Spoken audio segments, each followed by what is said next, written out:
تو اس کے بعد فرمایا وَسَخَّرَ لَكُمُ اللَّيْلَ، اس نے تمہارے لیے رات کو مسخر کیا، وَالنَّهَارَ، اور دن کو بھی مسخر کر دیا۔ اب یہاں تک آیات کا ترجمہ آپ نے دیکھا۔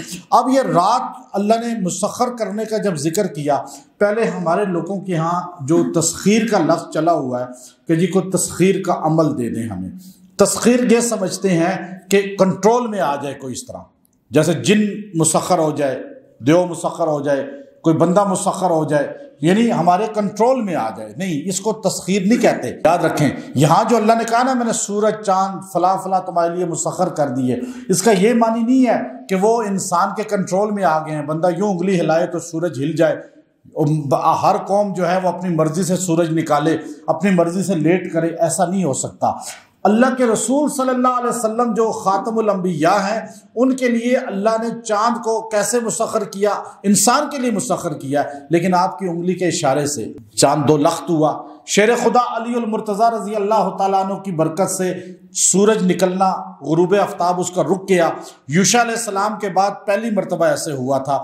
اب آپ دیکھیے کہ مسخر اس کو کہتے ہیں۔ قرآن کی امام ابن کثیر رحمۃ اللہ علیہ تفسیر لکھتے ہیں، تسخیر کا معنی یہ ہے کہ مسخر اس کو کہتے ہیں کہ وہ آپ کی خدمت کریں، یہ نہیں ہے کہ وہ آپ کی جیل میں بند ہو جائیں، وہ آپ کے اشاروں پہ چلیں۔ تو اب مخلوق کو مسخر کرنے کا معنی یہ ہوتا ہے کہ وہ آپ کے لیے کام کریں، وہ آپ کے لیے فکر مندی کریں، وہ آپ کے لیے سوچیں۔ کوئی بھی جن ہے، انس ہے، کوئی بھی چیز ہے، فرشتے ہیں چاہے وہ کوئی بھی ہے۔ اب یہ تسخیر ہے۔ اللہ نے سورج کو ہمارے لیے مسخر کیا، وہ ہمارے لیے چلتا ہے۔ چاند کو ہمارے لیے مسخر کیا، وہ ہمارے لیے چلتا ہے۔ نہروں کو ہمارے لیے مسخر کیا۔ ان الدنیا خلقت لکم وانتم خلقتم للآخرہ، اللہ نے فرمایا میرے بندو، تم سارے کے سارے جو ہے دنیا تمہارے لیے پیدا کی گئی ہے اور تم میرے لیے پیدا کیے گئے ہو۔ یعنی ہم اللہ کے بن جائیں تو ساری کائنات ہمارے لیے مسخر ہے۔ یعنی اتباع سنت پہ، قرآن و سنت پہ چلنے والے کے لیے تسخیر کا عمل کارآمد ہوتا ہے، اور جو فسق و فجور میں مبتلا ہو اور کہے جی میں چلہ کاٹ لیتا ہوں، اس کو کوئی فائدہ نہیں ہوگا، وہ شیطان ہی اس کے لیے مسخر ہوگا، رحمانی چیزیں نہیں ہوں گی۔ اب یہ کیسے ہوگا؟ اس کے لیے یہ مختصر عمل دیکھیں۔ اگر آپ یہ چاہتے ہیں آپ کی دعائیں قبول ہو جائیں اور آپ کے لیے ہر چیز جو ہے وہ تسخیر ہو جائے، آپ کا کام رکا ہوا ہے کام جاری ہو جائے، رکا ہوا کام ہو جائے، کوئی کام نہیں ہو رہا، چاہے وہ رشتے کا ہے، چاہے وہ رزق کا ہے، چاہے وہ کوئی بھی دنیا کا کام ہے، تو آپ پانی کے کنارے چلے جائیں، ڈیم کے کنارے چلے جائیں، نہر کے کنارے چلے جائیں، وہاں جا کے یہ آیت نمبر جو آپ کی ہے، یہ آپ دیکھیے آیت نمبر 27 ہے سورہ ابراہیم کی۔ اب آپ دیکھیے اس کا آپ نے یہ حصہ پڑھنا ہے، وَسَخَّرَ لَكُمُ الْفُلْكَ لِتَجْرِيَ فِي الْبَحْرِ بِأَمْرِهِ وَسَخَّرَ لَكُمُ الْأَنْهَارَ، بس اتنا جملہ آپ نے جو ہے وہاں پہ آپ نے بیٹھ کے یہ پڑھنا ہے۔ آپ نے یہ 34 آیت ہے، 34 آیت کا 33 آیت کا یہ حصہ ہے، 34 34 نمبر آگے آئے گی۔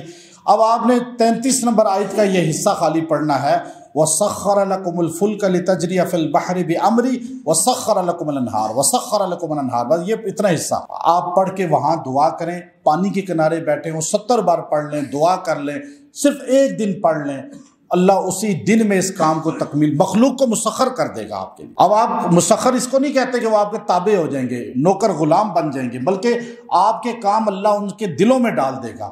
پھر اگر آپ یہ چاہتے ہیں کہ پوری دنیا میں اللہ آپ کو عزت دے دے، مقبولیت دے دے، اور شرق غرب میں، شمال جنوب میں، اور جہاں تک اللہ کی خدائی ہے، سورج نکلتا ہے، وہاں تک اللہ آپ کو عزت دے دے اور باروب بنا دے، آپ کے کاموں کو کر دے، اور آپ جو کام کرنا چاہیں اللہ اسے تکمیل تک پہنچا دے، تو دو چیزیں ہیں، یا سورج ہے یا چاند ہے، یا رات ہے یا دن ہے، یہ چار چیزیں ہی ہیں، کائنات اسی کو بولتے ہیں، یا سورج یا چاند، یا رات یا دن۔ تو اب آپ نے رات کو یہ عمل کرنا ہے یا دن کو کرنا ہے، یا چاند کے سامنے کرنا ہے جب چاند ہو سامنے، یا سورج کے سامنے کھڑے ہو کے کرنا ہے، یا سورج کی موجودگی میں، لیکن جس کے سامنے بھی کرنا ہے اس کو دیکھنا ہے، سورج کو بھی دیکھنا ہے، سورج بے شک صبح طلوع کا ہو جس کو دیکھ سکیں، یا چاند کو دیکھ کر کرنا ہے، رات ہو یا دن ہو۔ اب آپ یہ عمل اس لمحے کر لیں، یہ اللہ آپ کے تابع کر دے گا۔ آپ کے وہ کام جو ہے وہ تنہائی کے ہیں یا جلوت کے ہیں، چاہے وہ کوئی بھی دنیا کا کام ہے، یہ مخلوق آپ کے انشاءاللہ مسخر ہو جائے گی۔ مسخر سے مراد پھر سمجھ لیں کہ وہ آپ کے کام کرنے میں مشغول ہو جائے گی۔